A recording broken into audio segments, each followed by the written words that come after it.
Hello friends, welcome to GK study. तो आज की वीडियो बहुत ज़्यादा खास होने वाली है क्योंकि हम बात करने वाले हैं एचपी सब इंस्पेक्टर के बारे में। बहुत टाइम से जो है वो बच्चे वेट कर रहे थे इस चीज़ का कि कब एचपी एसआई की वैकेंसी जो है वो निकलेगी।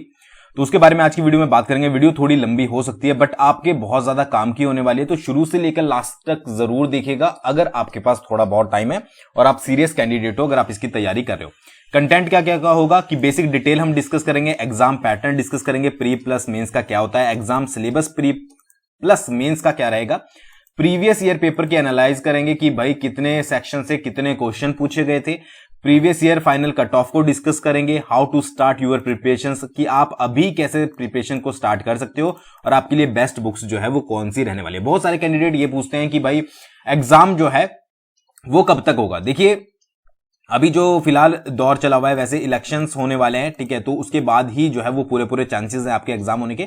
और इसका एक अगर आप प्लस पॉइंट लोगे तो आपको बेनिफिट ये रहेगा कि आपको अच्छा खासा टाइम मिल रहा है, क्योंकि सिलेबस ऐसा तो है नहीं भाई, बहुत बड़ा सिलेबस है पढ़ने के लिए। अगर आप पढ़ने वाले होंगे या फिर अगर आप पहली बार तैयारी कर रहे हो या फिर अगर दोबारा भी दे रहे हो तो भी आपको बहुत सारी चीजें, अगर आप सिलेक्शन लेना चाहते हो तो अच्छे से तैयारी करनी पड़ेगी, ठीक है। तो एक अच्छा खासा आपके पास टाइम है। बाकी कुछ नहीं कह सकते कब आपका एग्जाम जो है वो अनाउंस कर दिया जाए, ठीक है, तो उसके अकॉर्डिंग आपको जो है वो अच्छे से तैयारी करनी है।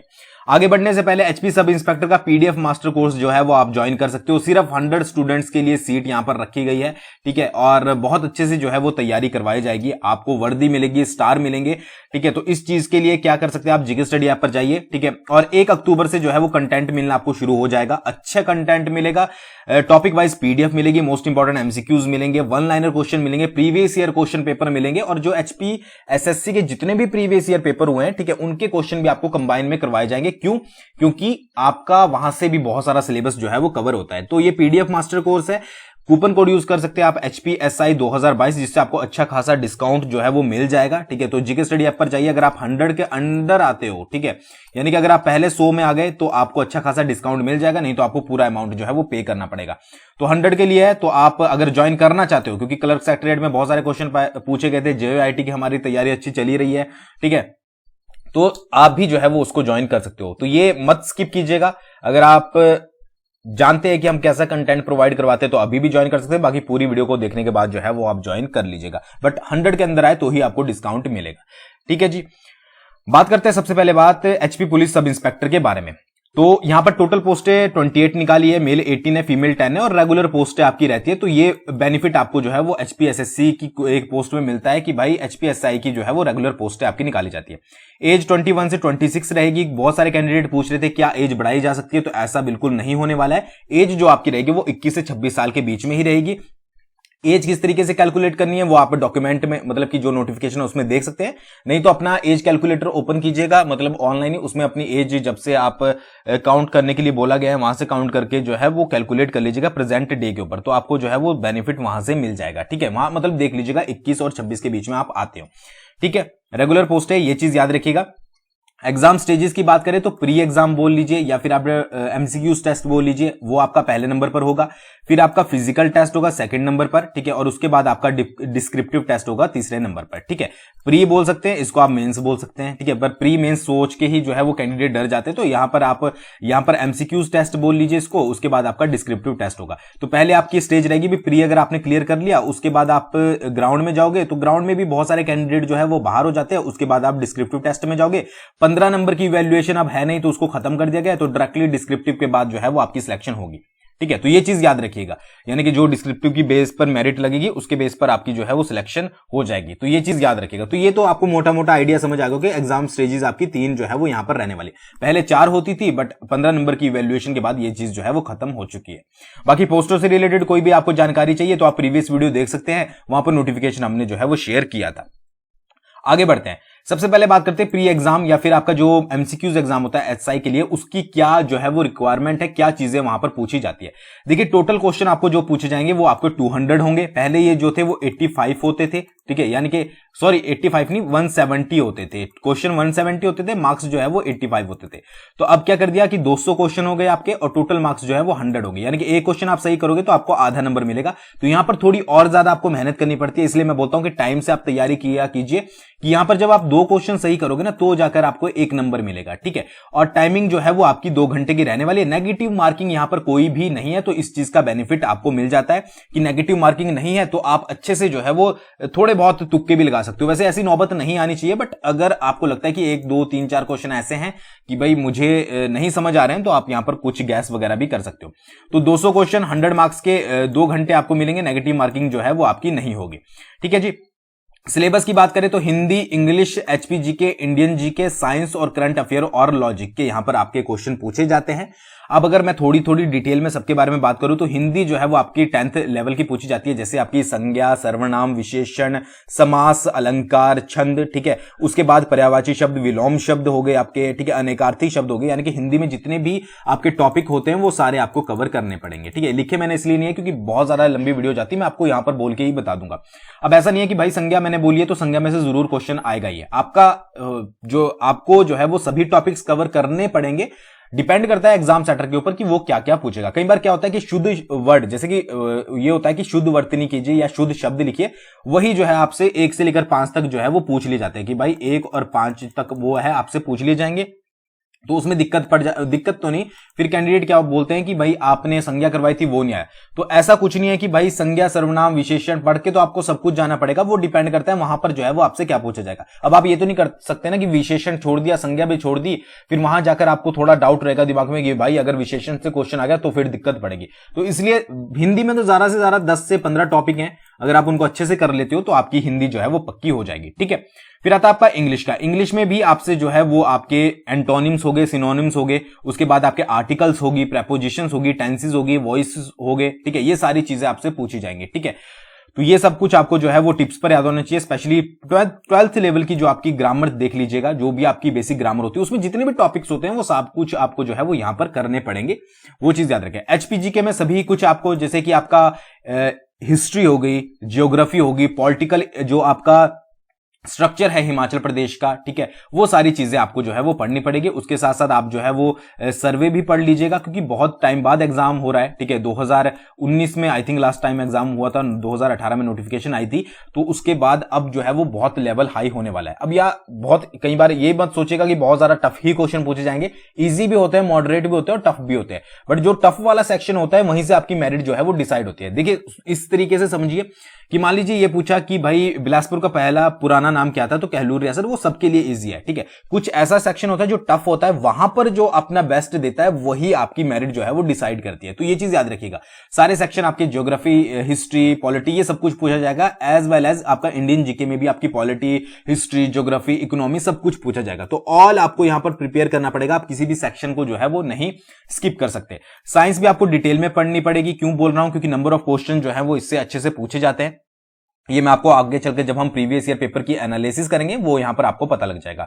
तो साइंस में भी आपको डिटेल में पढ़ना पड़ेगा। बायो केमिस्ट्री, फिजिक्स, 3 आप डिवाइड कर लीजिए, ठीक है। वैसे जो कोर्स ज्वाइन करेगा उसको तो हम तीनों डिटेल में प्रोवाइड करवाएंगे कि बायो के अलग क्वेश्चन, फिजिक्स के अलग और केमिस्ट्री के अलग, ठीक है। तो वहां से आप तैयारी अच्छे से कर पाओगे, बट जो कोर्स ज्वाइन नहीं कर रहे हैं उनको भी ये तीनों जो है वो अच्छे से पढ़ने हैं। फिर आपके करंट अफेयर हो गए, एटलीस्ट आपको 6 मंथ्स के, बट आजकल जो है वो 1 साल के पूछ लिए जाते हैं, वो आपको यहां पर रीड करने पड़ेंगे। प्लस आपको लॉजिक जो है वो कुछ क्वेश्चन जो है वो पढ़ने पड़ेंगे, ठीक है। अब लॉजिक में मैं इतना नहीं बोल सकता कि भाई ज्यादा क्वेश्चन पूछे जाएंगे, बट फिर भी आपको जैसे डायरेक्शन हो गए, ब्लड रिलेशन होगी, ठीक है, ऑड वन आउट हो गया, और कुछ और भी तरीके के क्वेश्चन होते हैं जो आपको यहां पर रीड करने पड़ेंगे। तो ये पूरा आपका सिलेबस रहने वाला है, जो 6 सेक्शन में जनरली जो है वो डिवाइड किया गया है। देखिए प्रीवियस पोस्ट की अगर बात करें तो 33 पोस्टें निकली थी, जो प्रीवियस इससे पहले नोटिफिकेशन आया था, और जो प्री से बाद जो आपके कैंडिडेट सिलेक्ट किए गए थे ग्राउंड के लिए या फिजिकल टेस्ट के लिए, वो थे आपके 691।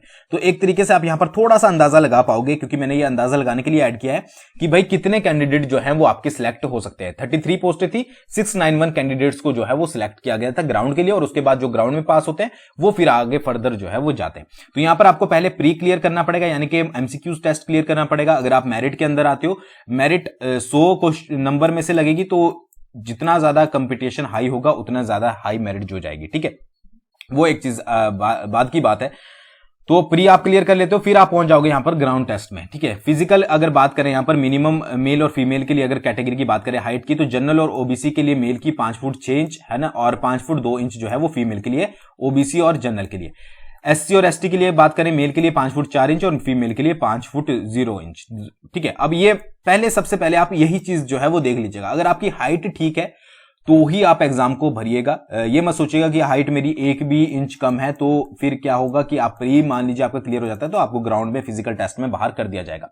ठीक है, तो ये चीज याद रखिएगा। अगर आप इसके अंडर आते हो, देखिए ग्राउंड वगैरह तो आप क्लियर करने के लिए तैयारी भी कर सकते हो, बट हाइट वगैरह जो होती है, चेस्ट वगैरह होती है मेल के केस में, तो वो आप इंक्रीज भी कर सकते हो। ठीक है, बट यहां पर हाइट का कोई चीज जो है वो सॉल्यूशन नहीं है। तो यहां पर अगर आप हाइट के अंडर आते हो तो फिर तो आप देख लीजिएगा उस हिसाब से। चेस्ट के लिए बात करें, मेल की जनरल और ओबीसी के लिए 31-32 और उसके बाद एससी और एसटी के लिए जो है वो 29-30, तो ये आप देख लीजिएगा। ठीक है, अब फिजिकल टेस्ट की अगर बात करें तो सबसे पहले आती है आपकी 1500 मीटर रेस जो है वो मेल के लिए होगी और 800 मीटर रेस जो है वो फीमेल के लिए होगी। 1500 मीटर मेल को 6 मिनट 30 सेकंड में कवर करनी पड़ेगी और फीमेल को 800 मीटर की रेस 4 मिनट 15 सेकंड में करनी पड़ेगी। कोई भी एक्स्ट्रा चांस आपको यहां पर नहीं मिलेगा। ठीक है जी। हाई जंप की बात करें तो मिनिमम 1.25 मीटर जो है वो मेल के लिए है और 1 मीटर जो है वो फीमेल के लिए है। ठीक है जी। और उसके बाद ब्रॉड जंप की बात करें, 4 मीटर मेल के लिए है और 3 मीटर जो है वो फीमेल के लिए। वैसे यहां पर चांसेस मिलने चाहिए, 3 चांसेस होते हैं, बट यहां पर मेंशन नहीं किया गया है। ठीक है, बाकी आपको ये आगे चलकर पता लग जाएगा जैसे जैसे आप ग्राउंड की जो है वो तैयारी करोगे। तो ये पूरा ग्राउंड है। ये चीज तो आप इसके लिए तो प्रिपेयर आप कर सकते हो, बट ये हाइट वाला अपना जो है वो एग्जाम भरने से पहले देख लीजिएगा। ठीक है, बाकी फिर भी आप करना चाहते हो। और एक चीज यहां पर नोट भी दिया गया है कि अगर आप हिमाचली बोनाफाइड हो तब तो आपने जहां मर्जी से स्कूलिंग की हो आप इसके लिए अप्लाई कर सकते हो, बट अगर आप हिमाचली बोनाफाइड नहीं हो तो आपकी 10th और +2 जो है वो हिमाचल से होनी चाहिए, तो ही आप इसके लिए अप्लाई कर पाओगे। तो 2 स्टेजेस होगी आपकी, प्री हो गया आपका, फिर ग्राउंड हो गया, दोनों आपने क्लियर कर दिए। आई होप आप क्लियर भी करोगे, जो भी कैंडिडेट इसके लिए अप्लाई करेंगे। उससे बाद आओगे आप यहां पर सब्जेक्टिव टेस्ट में। अब सब्जेक्टिव टेस्ट जो है वो 100 मार्क्स का इस बार होगा, क्योंकि पहले जो है वो 85 नंबर का होता था और 3 घंटे जो है वो आपको टाइमिंग मिलेगी। ठीक है, तो 100 मार्क्स का होगा, 85 आपको पहले मिलते थे। अब यहां पर अगर बात करें जनरल इंग्लिश के बारे में, 2 इसमें सेक्शन होते हैं, जनरल इंग्लिश और जनरल हिंदी। जनरल इंग्लिश के बारे में बात करें और कंबाइन में आते हैं दोनों ही। जनरल इंग्लिश के बारे में बात करें तो पैराग्राफ राइटिंग 300 वर्ड्स में, प्रिसाइज मेकिंग, ठीक है, एक पैराग्राफ दिया होगा उसको आपको प्रिसाइज करना है। कॉम्प्रिहेंशन आपके पास पैराग्राफ होगा, उसमें आपको जो है वो क्वेश्चन आंसर जो है वो करने हैं। सेंटेंस करेक्शन दिया होगा, वॉइस नरेशन, आर्टिकल्स, टेंसेस और डू एज डायरेक्टर। तो ये सारी चीजें जो है वो पूछी जाती है। अब जरूरी नहीं है कि आर्टिकल्स आपसे जरूरी पूछ लिए जाए, हो सकता है कि नरेशन पूछ ले जाए या फिर नरेशन ना पूछी जाए, आर्टिकल्स पूछे जाए या फिर ये सभी पूछ लिए जाए। ठीक है, बट ये चीजें तो आपसे होती है, पैराग्राफ, प्रिसाइज और कॉम्प्रिहेंशन, ये सारी चीजें आपसे पूछी जाती है। बात करें अगर हिंदी के बारे में तो निबंध लिखिए, 300 वर्ड में आपको निबंध लिखना होता है। गद्यांश की व्याख्या करनी पड़ती है, पद्यांश की व्याख्या करनी पड़ती है, फिर विलोम शब्द, शुद्ध शब्द, संधि, विच्छेद, मुहावरे, समास और ऑल अदर हिंदी ग्रामर आपसे पूछी जा सकती है। ठीक है, यहां पर ऑप्शन होते हैं कि भाई क्या होता है कि मुहावरे कभी पूछ ले गए, कभी समास पूछ ले गए या फिर सभी पूछ ले गए, बट ये चीजें तो आपसे पूछी जाती है। निबंध लिखिए, गद्यांश की व्याख्या कीजिए और पद्यांश की व्याख्या कीजिए। ठीक है, अब देखिए ये सारी चीजें जो है वो बेस्ड है आपके जो प्रीवियस ईयर क्वेश्चन पेपर था आपका, 2018 में एग्जाम निकला था, 2019 में आई थिंक एग्जाम हुआ था उसका। अब यहां पर क्या हुआ कि ये पेपर होता था आपका 85 नंबर का, तो इसमें 300 वर्ड्स जो है वो आपसे पूछे जाते हैं। अब 100 नंबर का है, हो सकता है कि आपसे 400 पूछ ले जाए या फिर 500 पूछ ले जाए या फिर थोड़ा और यहां पर जो है वो क्वेश्चन ऐड कर दिया जाए। तो ये अब देख लीजिएगा, जब आपका एग्जाम होगा उसी तरीके से आपको तैयारी करनी है। मैंने एक आपको आइडिया दे दिया है बाहर का कि भाई इस तरीके से पूछे जाते हैं और ये प्रीवियस ईयर पर बेस्ड है 85 मार्क्स का। तो आपकी जो पैराग्राफ राइटिंग है वो 400 वर्ड्स की भी हो सकती है, 500 की भी हो सकती है या फिर 300 की ही होगी और चीजें जो है वो इसमें ऐड कर दी जाएंगी। ठीक है, जैसे कि निबंध हिंदी की बात करें तो 300 शब्द का है, वो 400 का भी हो सकता है, 500 का भी हो सकता है या फिर और चीजें इसको 300 ही रख के जो है वो और सेक्शन जो है वो इसमें ऐड कर दिए जाए। तो ये सारी चीजें हो सकती हैं। तो इस तरीके से आपका सब्जेक्टिव टेस्ट जो है वो पूछा जाएगा। तो ये प्री, फिर ग्राउंड, फिर आपका जो है ये आपका मेंस आपको आई थिंक क्लियर हो गया होगा कि ये सेक्शन इस तरीके से आपको जो है वो पढ़ने हैं, इस तरीके से तैयारी करनी है। अब हिंदी की तो देखिए आप प्री में तैयारी करोगे, वही चीजें यहां पर होगी और जब आपका एक बार प्री क्लियर हो जाएगा तो आप ये कॉम्प्रिहेंशन वगैरह पैराग्राफ राइटिंग की तैयारी अच्छे से कर सकते हो। ऐसा कोई बहुत बड़ा इशू नहीं आपको जो है वो पड़ेगा, क्योंकि इंग्लिश ये है, वॉइस नरेशन, आर्टिकल्स वगैरह ये आप इंग्लिश में पहले भी तैयार करोगे, बाद में आपको थोड़ी सी जो है वो प्रैक्टिस करनी पड़ेगी। ठीक है, तो मेन आपको जो फोकस करना है पहले वो करना है प्री के ऊपर in case of HP sub inspector exam, ये चीज याद रखिएगा। आगे बढ़ते हैं, प्रीवियस ईयर पेपर को जो है वो थोड़ा सा एनालाइज कर लेते हैं, कौन से सेक्शन से कितने क्वेश्चन जो है वो पूछे गए थे। टोटल क्वेश्चन जो है वो पहले 170 थे और 85 मार्क्स के थे। अब आपको पता ही है, मैं दोबारा बोल रहा हूं, 200 क्वेश्चन हो चुके हैं और 100 मार्क्स के हो चुके हैं। तो यहां पर मैं जितने भी सेक्शन से क्वेश्चन बताऊंगा वो चीज याद रखिएगा, वो थोड़े बढ़कर ही आपसे जो है वो पूछे जाएंगे। और ऐसा नहीं है कि प्रीवियस में जितने सेक्शन से पूछे गए उतने ही इस बार भी होंगे, ऐसा नहीं है। किसी में कम भी हो सकते हैं, किसी में ज्यादा भी हो सकते हैं। तो now 200 question will be asked of 100 marks. सबसे पहले बात करते हैं इंडियन जीके की। सभी इंडियन जीके यानी कि पॉलिटी, इकोनॉमी, हिस्ट्री, ज्योग्राफी, ये सब कुछ जो है वो 78 क्वेश्चन आपसे पूछे गए थे। हिमाचल जीके की अगर बात करें सभी सेक्शन की, हिस्ट्री, ज्योग्राफी, पॉलिटी, तो 25 क्वेश्चन आपसे पूछे गए। करंट अफेयर के 15 क्वेश्चन थे, यहां पर इंग्लिश के 15 थे, हिंदी के 10 क्वेश्चन थे, साइंस के 20। इसलिए मैं आपको बोल रहा था साइंस आपको डिटेल में पढ़नी पड़ेगी। और रीजनिंग के जो है वो 7 क्वेश्चन थे। टोटल आपके पास 170 क्वेश्चन यहां पर पूछे गए थे। अब क्वेश्चन पूछे जाएंगे 200, तो ये 78 के आपके 85 भी हो सकते हैं। हो सकता है कि 78 ही रहें और इस सेक्शन में आपके ज्यादा बढ़ा दिए जाए करंट अफेयर में, या फिर हिमाचल जीके को 25 से 30 कर दिया जाए या 35 कर दिया जाए। वैसे 30 ही होंगे, ठीक है। हिंदी में आपके क्वेश्चन इंक्रीज हो सकते हैं, इंग्लिश में हो सकते हैं, या फिर हिंदी के इतने ही रह सकते हैं, साइंस में इंक्रीज हो सकते हैं, या रीजनिंग में इंक्रीज हो सकते हैं। तो आपको ये नहीं बोला जा सकता कि भाई कौन से सेक्शन में इंक्रीज होंगे, बट क्वेश्चन आपके 200 आएंगे। सबसे ज्यादा इंडियन जीके के आते हैं, क्योंकि हिस्ट्री, पॉलिटी, इकोनॉमी वो सारी आपसे पूछी जाती है और कोर्स में भी आपको सारी प्रोवाइड करवाई जाएगी। मोस्ट इंपॉर्टेंट खासकर पॉलिटी, हिस्ट्री वगैरह तो आपकी कवर करवाई ही जाएगी। हिस्ट्री में सारी कुछ पूछी जाती है, इंग्लिश भी आपको कोर्स में कवर करवाई जाएगी। हिंदी में सेक्शन आपको जो आपके सेक्शन में कोर्स में बता देता हूं कौन कौन से मिलेंगे। इंडियन जीके का सेक्शन मिलेगा, हिमाचल जीके का सेक्शन मिलेगा, करंट अफेयर का सेक्शन मिलेगा, इंग्लिश का सेक्शन मिलेगा, हिंदी का मिलेगा, साइंस और रीजनिंग का मिलेगा कॉम्बिनेशन में। फिर मिलेगा प्रीवियस ईयर क्वेश्चन पेपर का सेक्शन आपको मिलेगा, और उसके बाद मिलेगा आपको मॉक टेस्ट का क्वेश्चन, जिसमें मॉक टेस्ट आपके प्रोवाइड करवाए जाएंगे या क्विज़ टाइप आपकी प्रोवाइड करवाई जाएंगी, क्योंकि क्विज देना बहुत इंपॉर्टेंट होता है। तो ये सारी चीजें आपको कोर्स में प्रोवाइड करवाई जाएगी। फर्स्ट 100 के लिए जो है वो डिस्काउंट है HPSI 2022, तो वो चीज आप ज्वाइन कर लीजिएगा टाइम रहते, ठीक है जी। फीस जो आपको पता ही है, आप अगर कोचिंग भी लोगे 3-4 महीने की तो लोगी एटलीस्ट, तो 3 से 4 हजार फीस आपको पड़ जाती है। और यहां पर आपको बिलो बस बहुत कम फीस पड़ रही है, आप चाहे एक बार खुद जाकर चेकआउट कर लीजिए और ज्वाइन कर लीजिए, ठीक है। तो आगे बात करते हैं previous year final cut of के बारे में। ये फाइनल कट ऑफ है, यहां पर ये बात नहीं हो रही कि प्री के बाद कितनी कट ऑफ गई और फिर आपकी मेंस के बाद कितनी कट ऑफ गई। यहां पर जब आपकी सिलेक्शन होती है तो कितने नंबर पर सिलेक्शन हो रही है, और जिसके बाद जो है वो HPSI आप जो है वो बन जाओगे। तो यहां पर अगर बात करें 729 पोस्ट कोड था HP sub inspector of police की, तो जनरल की जो अनरिजर्व की कट ऑफ थी वो 50.28 थी। अब ये 28 भी बहुत ज्यादा मैटर करता है, ठीक है। मान लीजिए 28 पर गई और किसी के 50.27 थे, तो वो उसको जो है वो बाहर होना पड़ेगा। तो इसलिए आपका एक एक नंबर जो है वो मैटर करता है, तो उसके लिए तैयारी आपको अच्छे से जो है वो करनी पड़ेगी, अगर आप सीरियस कैंडिडेट हो। अगर तो नहीं हो फिर तो अगले फॉर्म बहुत आने हैं, उनको भर लीजिएगा। जनरल BPL की बात करें तो 50.46, देखिए BPL की जो है वो ज्यादा गई थी और अनरिजर्व की जो है वो कम गई थी। OBC अनरिजर्व की बात करें 46.18, OBC BPL की बात करें 45.46, SC अनरिजर्व की बात करें 48.68 और SC BPL की बात करें 40.30। SC वार्ड ऑफ फ्रीडम की आई थिंक पोस्ट नहीं थी, और ST अनरिजर्व की बात करें तो 43.59। तो इसको आइडिया लगाकर आप सोच सकते हैं। अब नंबर तो और अच्छे नंबर भी आए होंगे, बट क्या होता है कि ग्राउंड में बहुत कैंडिडेट बाहर हो जाते हैं, अच्छे बाहर हो जाते हैं, फिर मेंस की बात आती है, वहां पर आपको लिखना पड़ता है। तो ये आपकी जो है वो कट ऑफ रही है, बट इसके ऊपर आपको बिल्कुल ध्यान नहीं देना है। आपको एक जनरल आइडिया, क्योंकि बहुत सारे आप कट ऑफ पूछते हो, तो इसलिए मैंने यहां पर ऐड कर दिया है। आपको तैयारी करनी है 100 मार्क्स को ध्यान में रखें। 100 में से जितने आपके अच्छे हो सकते हैं, फिर ही आप जो है वो ग्राउंड में जाओगे। उसके बाद ग्राउंड को अच्छे से आपने उखाड़ के फेंकना है, और उसके बाद आप जाओगे मेंस में। फिर आपकी मेंस की तैयारी आपको करनी है, ठीक है। स्टेप बाय स्टेप चलना है, बट पहले आपको फोकस करना है प्री के ऊपर, यानी कि MCQs टेस्ट के ऊपर। तो आई थिंक आप वो कर लोगे अच्छे से। How to start your preparations, देखिए सभी का अपना अपना तरीका होता है, मैं हर बार बोलता हूं, बट यहां पर कुछ पॉइंट हम डिस्कस करेंगे जो आपकी तैयारी में हेल्प कर सकते हैं। बाकी तो आपने अपने तरीके से देखना है, जैसा आपको अच्छा लगता है वैसे आप तैयारी कीजिए। सबसे पहला पॉइंट है फर्स्टली बिल्ड अ कॉन्फिडेंस, ठीक है। बिल्ड अ कॉन्फिडेंस नहीं, बिल्ड यूर कॉन्फिडेंस। आपको क्या करना है, सबसे पहले कॉन्फिडेंस बिल्ड करना है, एटीट्यूड आपका पॉजिटिव रखना है। ये मैं आपको इसलिए बोल रहा हूं क्योंकि अगर आपकी पहले ही थिंकिंग ऐसी होगी कि मैं नहीं कर पाऊंगा, या सिलेबस बहुत ज्यादा है, या पहले ही सोचेंगे कि भाई मुझे तो कट ऑफ मार्क्स जो है वो क्लियर करने हैं, तो ये फिर आपसे नहीं होने वाला है। पोस्टें कम है, कंपटीशन ज्यादा है, तो ये चीज याद रखिएगा कि माइंड में क्लियर करके चलिएगा कि हाँ मुझे आज से अभी से तैयारी करनी है, ठीक है। मैं नोट्स बनाऊंगा प्रॉपर, जैसे भी मुझे अच्छा लगता है वैसे तैयारी करूंगा, बट मैं डेली तैयारी करूंगा, और जब एग्जाम आएगा तो उसको मैं जरूर क्रैक करूंगा। हर चीज को मैं रीड करूंगा, और मैं डेफिनेटली जब कोई और कर सकता है तो आप भी कर सकते हो यार। एग्जाम को क्लियर आसानी से, चाहे आप मेल हो चाहे फीमेल हो, आसानी से क्लियर कर पाओगे।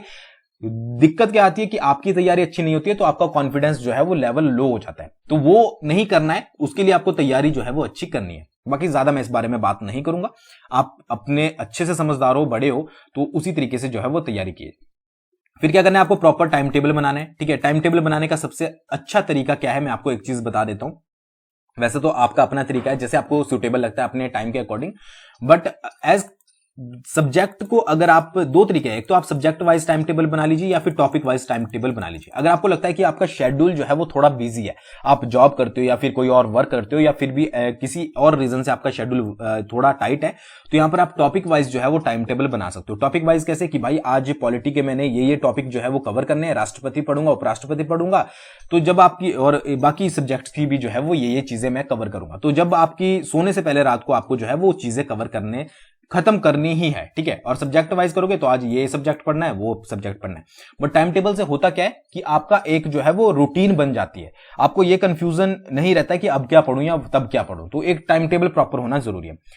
वीक सेक्शन से आपको जो है वो शुरू करना है। कई बार क्या होता है कि आपकी एचपी जीके तो अच्छी है बट इंडियन जीके बहुत खराब है, पॉलिटी खराब है, इकोनॉमी खराब है, या इंग्लिश खराब है, या फिर आपकी रीजनिंग खराब है, तो उससे आप उस सेक्शन से, और एक बार प्रीवियस ईयर जो एनालिसिस करी थी मैंने उसके अकॉर्डिंग जिसमें ज्यादा क्वेश्चन पूछे जाते हैं उन चीजों को पहले शुरुआत करना स्टार्ट कीजिएगा, जैसे कि Indian history, Himachal GK, science, ये सेक्शन पढ़ना जो है वो शुरू कीजिएगा। हिंदी का क्या है, हिंदी तो आप लास्ट में जब भी कवर करोगे आपकी आसानी से जो है वो कवर हो जाएगी। तो वीक सेक्शन पर अपने जो है वो पहले फोकस करना, एक सब्जेक्ट को या दो सब्जेक्ट को पर डे आपको पढ़ना है। ऐसा नहीं है कि सारे सब्जेक्ट का टाइम टेबल बना लिया कि भाई मैं 8 के 8 सिलेबस पढ़ूंगा या चैप्टर मतलब कि 8 की 8 बुक्स जो है वो रीड करूंगा। तो एक सब्जेक्ट या दो सब्जेक्ट आप में है तो आप, जैसे कि आज मंडे है, मतलब कि एग्जांपल के लिए आज मंडे, आज तो ट्यूसडे है, तो उसके हिसाब से मान लीजिए आप ट्यूसडे है तो आप जो है वो एचपीजी के रीड करोगे, तो एचपीजी के टॉपिक सिलेक्ट कर लीजिए, ज्योग्राफी से, हिस्ट्री से, पॉलिटी से, और उनको जो है वो रात से पहले खत्म कर लीजिए। तो ये तो एक सब्जेक्ट हो गया। या फिर आप एक सब्जेक्ट पढ़कर बोर हो जाते हो तो दो सब्जेक्ट में डिवाइड कर लीजिए, एचपीजी के और साइंस को जो है हम रीड करेंगे। तो इस तरीके से तैयारी करके आपको जो है वो चलना है।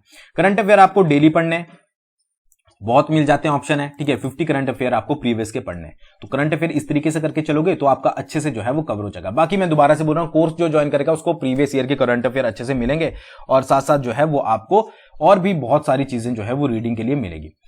इंपॉर्टेंट पॉइंट्स आपको ड्यूरिंग स्टडी जो है वो राइट डाउन करने हैं। देखिए क्या होता है, कई बार आपको क्या होता है कि भूलने की बीमारी जल्दी हो जाती है, बहुत पढ़ा हुआ जो है वो याद नहीं रहता। तो इसमें आपको क्या करना है, एक नोटबुक ले लेनी है। जैसे जैसे आप पढ़ोगे, जैसे फॉर एग्जांपल आप कोई डेट याद कर रहे हो तो उस डेट को जो है वो साथ साथ लिखते रहिए, मतलब कि नोट्स बनाते रहिए छोटे छोटे, स्मॉल स्मॉल। तो उससे क्या होगा कि आपके दिमाग में जो है वो छपता जाएगा। प्रीवियस ईयर के एचपीएसएससी के सारे पेपर्स आपको जो है वो रीड करने हैं, एटलीस्ट आपका 50% सिलेबस जो है वो कवर हो जाएगा। ये मैं आपको क्यों बोल रहा हूं, देखिए एचपीएसएससी के आपके जो भी एग्जाम हुए हैं, एक आपकी सब इंस्पेक्टर की बात नहीं कर रहा हूं, आपके चाहे वो किसी क्लर्क के हुए हैं या कोई भी हुआ है, अगर आप उनको रीड करोगे तो उसमें क्या आता है, एचपीजी की आती है, इंडियन हिस्ट्री आती है, इकोनॉमी आती है, यही तो आता है। तो अगर आप मैक्सिमम पेपर को जो है, अगर आप 5 साल के पेपर को भी जो है वो कवर कर लेते हो तो यहां पर क्या बेनिफिट मिलने वाला है आपको, एटलीस्ट बोल रहा हूं, अब इससे ज्यादा भी हो सकता है, 50% आपका सिलेबस जो है वो क्वेश्चन आपके ऐसे ही कवर हो जाएंगे। तो ये एचपीएसएससी के प्रीवियस पेपर्स जो है वो आपको अलग से सेक्शन हमने कोर्स में बना दिया है, वहां पर आपको सारे जो है वो आंसर की के साथ प्रोवाइड करवाए जाएंगे। ठीक है, ताकि आपकी अच्छे से जो है वो तैयारी हो सके। और बाकी तो जो है वो आपको टू मच बुक्स जो है वो नहीं बाय करनी है। अगर तो आप हमारा कोर्स बाय कर रहे हो तो आपको मैक्सिमम नोट्स वहां पर मिलेंगे। फिर भी अगर आप बुक्स बाय करना चाहते हो तो यहां पर मैं कुछ रिकमेंडेशन आपको दे देता हूं। वैसे तो आप एसआई का पीडीएफ मास्टर कोर्स जो है वो ज्वाइन कर सकते हो बेस्ट कंटेंट और रिवीजन के लिए, बट अगर आप बुक्स की बात कर रहे हो तो इंडियन जीके के लिए आप लुसेंट फॉलो कर सकते हो, हिमाचल जीके के लिए हिमाचल दर्पण या फिर जोग्टा एकेडमी की बुक आती है उसको, साइंस के लिए लुसेंट आप फॉलो कर सकते हो, इंग्लिश और हिंदी के लिए बेसिक ग्रामर आप फॉलो कर लीजिए, और रीजनिंग और करंट अफेयर के लिए इंटरनेट की सहायता ले लीजिए। इनके लिए बुक्स लेने की आपको जरूरत जो नहीं है। ठीक है, अगर आपको करंट अफेयर बुक्स मतलब कि नेट से वगैरह से नहीं पढ़े जाते हैं तो आप यहां पर जो है वो एक मैगजीन कोई भी प्रतियोगिता दर्पण वगैरह परचेज कर सकते हो।